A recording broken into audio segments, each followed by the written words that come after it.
अस्सलाम वालेकुम गाइस, उम्मीद करता हूँ आप सब खैरियत से होंगे। गाइस, हमारा सोशल मीडिया मार्केटिंग का कंप्लीट कोर्स चल रहा है। आज की वीडियो में हम सीखने वाले हैं कि लीड जनरेशन कैंपेन क्या है और ये किस तरह से क्रिएट की जाती है। अच्छा जी, what is lead generation campaign? Guys, lead generation में हम अपने कस्टमर की, अपने प्रोस्पेक्ट की कॉन्टैक्ट इन्फॉर्मेशन लेते हैं। इसमें हम अपने कस्टमर से कोई डायरेक्ट सेल या कोई इस तरह सा एक्शन नहीं करवाते, बल्कि उसको ऐड दिखाते हैं और उसको फिर एक फॉर्म देते हैं जिसमें हम उससे रिकमेंड करते हैं कि वो अपनी कॉन्टैक्ट इन्फॉर्मेशन हमें दे दे। जैसे उसका नाम हो सकता है, फ़ोन नंबर या फिर ईमेल एड्रेस, या फिर उसकी हम लोकेशन पूछ सकते हैं। तो इस फॉर्म को फिल करवाने का मकसद, हम बाद में उससे अगेन कॉन्टैक्ट करके उसके साथ अपनी प्रोडक्ट या सर्विस है तो उसकी डिटेल्स शेयर कर सकते हैं। गाइस, अब यहाँ पे क्वेश्चन ये है कि हमें लीड जनरेशन कैंपेन की ज़रूरत क्यों पड़ती है। गाइस, फर्ज कर लेते हैं कि आपके पास कोई एक्सपेंसिव प्रोडक्ट है, तो आप अगर उसका इश्तिहार अपने कस्टमर को दिखाते हैं और साथ में ऐड टू कार्ट का भी बटन दे देते हैं, यानी कि वेबसाइट पे लेके आते हैं और कहते हैं कि वो बाय भी कर ले, तो ऐसा मुमकिन ही नहीं है कि उस प्रोडक्ट को परचेज कर लेगा। अगर आपकी कोई लो टिकटिंग प्रोडक्ट है, जैसे कोई क्लोथिंग स्टोर है, कोई कॉस्मेटिक्स की शॉप है, या इस तरह की जिसकी प्राइस रेंज कम है, तो उसको तो आप ऐड टू कार्ट करवा सकते हैं। लेकिन अगर आपकी कोई एक्सपेंसिव प्रोडक्ट है, जैसे आप कोई सॉफ्टवेयर हाउस हैं, आप सॉफ्टवेयर सेल करते हैं, या फिर आपने किसी यूनिवर्सिटी के एडमिशन्स के लिए ऐड चलाया है, तो ऐसा तो मुमकिन नहीं है कि उस ऐड को देख के ही एडमिशन ले लेंगे। उस केस में हमें अपने स्टूडेंट्स की पहले डिटेल्स लेनी पड़ेंगी और फिर अगेन कॉन्टैक्ट करके हम उसके साथ अपनी डिटेल्स शेयर कर सकते हैं। इसी तरह गाइस, आप रियल एस्टेट के लिए कोई ऐड चला रहे हैं, यानी कि फ्लैट सेल कर रहे हैं या कोई प्लॉट्स वगैरह सेल कर रहे हैं, तो उस केस में भी आपको अपने प्रोस्पेक्ट की, यानी जो आपका कस्टमर बन सकता है, उसकी कॉन्टैक्ट इन्फॉर्मेशन की ज़रूरत पड़ती है। तो अगेन फिर आप उससे कॉन्टैक्ट करेंगे, हो सकता है एक से ज़्यादा दफ़ा आपको उससे मिलना भी पड़े और फिर जाके आपकी वो स्पेसिफिक प्रोडक्ट सेल होगी। यानी हम अपने कस्टमर की, अपने प्रोस्पेक्ट की कॉन्टैक्ट डिटेल्स ले रहे हैं। अब हम इसको कंटिन्यू करेंगे। ये लीड्स की ऑप्शन आपको नज़र आ रही होगी, इसको हम क्लिक कर लेंगे तो यहाँ मैं कंटिन्यू पे आ जाऊँगा। तो गाइस, इस कैंपेन को भी मैं एक नाम दे दूँगा। इस कैंपेन को मैंने एक नाम दे दिया है। अगर गाइस आपकी ये कैंपेन इन कैटेगरीज में से किसी में फॉल करती है तो आप उसे चेक कर सकते हैं। जैसे अभी मैंने रियल एस्टेट का जिक्र किया, तो आप हाउसिंग को चेक कर सकते हैं उस केस में। और फिर क्रेडिट, एम्प्लॉयमेंट या सोशल इश्यूज़ पे है तो आप इनमें देख सकते हैं। इसके बाद A/B टेस्ट है। इन सब ऑप्शंस को हमने डिटेल्स में कवर किया हुआ है। तो अब नेक्स्ट पे आ जाऊँगा मैं। इसी तरह एडसेट को भी एक नाम दे देंगे। गाइस, यहाँ से आपको काफ़ी सारी ऑप्शंस नज़र आएंगी। आपने यहाँ से इंस्टेंट फॉर्म्स चेक कर लेना है, यानी कि कोई शख्स हमारे ऐड में इंटरेस्टेड है तो हम उससे एक फॉर्म फिल करवाएंगे जिसमें हम उससे उसके कॉन्टैक्ट डिटेल्स लेंगे। यहाँ से हमने पेज सेलेक्ट कर लेना है जिस पे ऐड चलाना चाहते हैं और देन फिर नेक्स्ट ऑप्शन पे आ जाएंगे। गाइस, यहाँ से एक क्वेश्चन आप कर सकते हैं, यानी कि कोई एटलीस्ट उस पर टाइम भी लगता है तो कोई अपनी कॉन्टैक्ट डिटेल्स हमें क्यों देगा।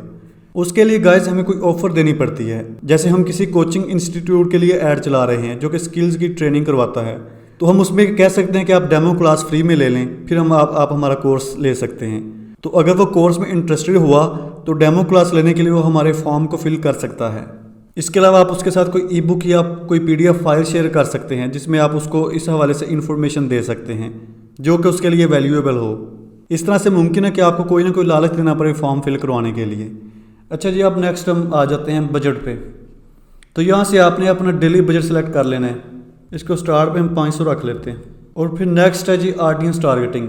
तो गाइज, यहाँ से आपने ऑडियंस टारगेटिंग के ऑप्शन पे आके अपनी ऑडियंस सेलेक्ट कर लेनी है। वो आपकी कोई कस्टम ऑडियंस हो सकती है या फिर सेव्ड ऑडियंस हो सकती है। इन सब ऑप्शंस को हमने अच्छे से अंडरस्टैंड किया हुआ है। तो यहाँ से आपने अपनी ऑडियंस सेलेक्ट कर लेनी है। और फिर अगेन है जी प्लेसमेंट के ऑप्शन। गाइस, अब आपका मकसद लीड जनरेट करना, यानी कि आप अपने कस्टमर की कॉन्टैक्ट इन्फॉर्मेशन लेना चाहते हैं। तो उसमें दो तरह की लीड्स हमें मिल सकती हैं। एक तो है क्वालिटी लीड।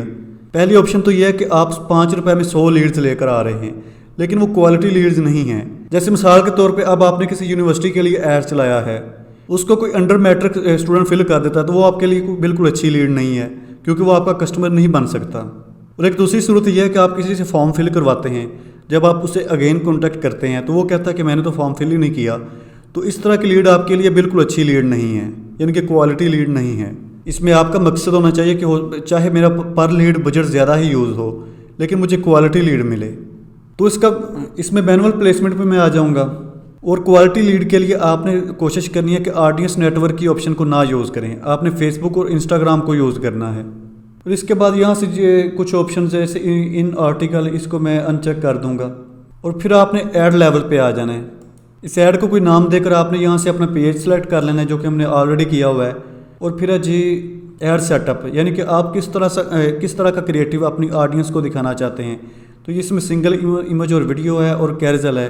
कैरोसेल में 2 या 2 से ज़्यादा इमेजेस यूज़ हो सकती हैं, यानी कि वो सीक्वेंस में कई 2 से ज़्यादा क्रिएटिव्स होते हैं, ऑलमोस्ट 10 तक हो सकते हैं। तो यहाँ से हम अपना क्रिएटिव सेलेक्ट कर लेंगे। एक दफ़ा के लिए मैं कोई भी क्रिएटिव, जैसे ये ऑलरेडी एक यूज़ किया हुआ था, इसी को सिलेक्ट कर लेता हूँ। आपने जो भी आपका बिजनेस का, जो आपकी कैंपेन का ऑब्जेक्टिव था, उससे रिलेटेड कोई क्रिएटिव बनाना है। यहाँ पे आपने अपना प्राइमरी टेक्स्ट और फिर हेडलाइन ऐड कर लेनी है।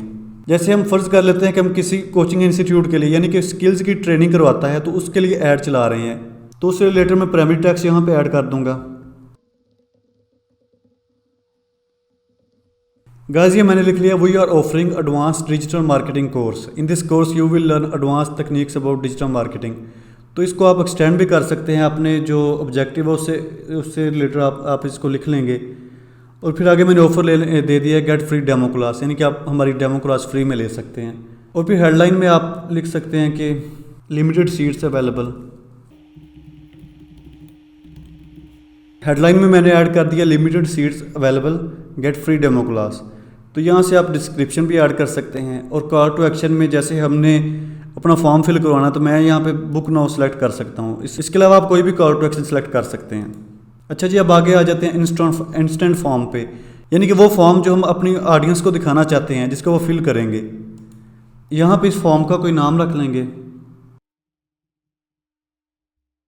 और यहाँ पे 3 तरह की ऑप्शन हो सकती है, more volume, higher intent, custom. More volume में गाइस हम अपनी ऑडियंस को सिंपल कहते हैं इस फॉर्म को फिल कर दें, और उसके बाद वो सबमिट कर सकते हैं। जबकि हायर इंटेंट पे हम श्योरिटी लेते हैं कि क्या आपने ये फॉर्म जिसको फिल किया श्योर हैं, तो एक उन्हें एक्स्ट्रा ऑप्शन मिल जाती है। मैं यहाँ पे मोर वॉल्यूम सेलेक्ट कर लूँगा। और अब है जी इंट्रो। तुम्हारे फॉर्म पे इस तरह का बैकग्राउंड आएगा। अगर मैं बैकग्राउंड को चेंज करना चाहता हूँ तो यहाँ से कोई दूसरी इमेज अपलोड कर सकता हूँ। और हेडलाइन टेक्स्ट पे आप कुछ भी ऐड कर सकते हैं, जैसे मैंने पहले ऐड किया था गेट फ्री डेमो क्लास, मैं अगेन वही लिख लेता हूँ।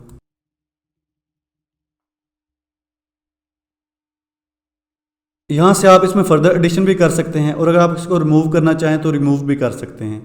अब नेक्स्ट ऑप्शन पे आ जाएंगे, यानी कि क्वेश्चंस। जो क्वेश्चन हम अपनी ऑडियंस से फिल करवाना चाहते हैं, इसमें हम उनसे उनका ईमेल एड्रेस चाहते हैं, फुल नेम, या इसके अलावा फिर हम फ़ोन नंबर भी ऐड कर सकते हैं। इसके अलावा ये तमाम ऑप्शन है, आप इनमें से कोई भी चाहें तो ऐड कर सकते हैं, यानी कि street address, city, state, province, user information, demographics, work information.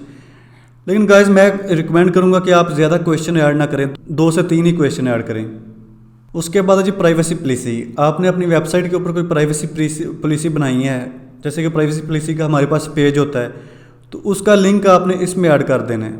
अगर आपके पास वेबसाइट नहीं है तो आप गूगल डॉक्स पे भी अपनी प्राइवेसी पॉलिसी क्रिएट करके उसका लिंक यहाँ पे ऐड कर सकते हैं। और इसी तरह आप इसमें कोई डिस्क्लेमर भी ऐड कर सकते हैं।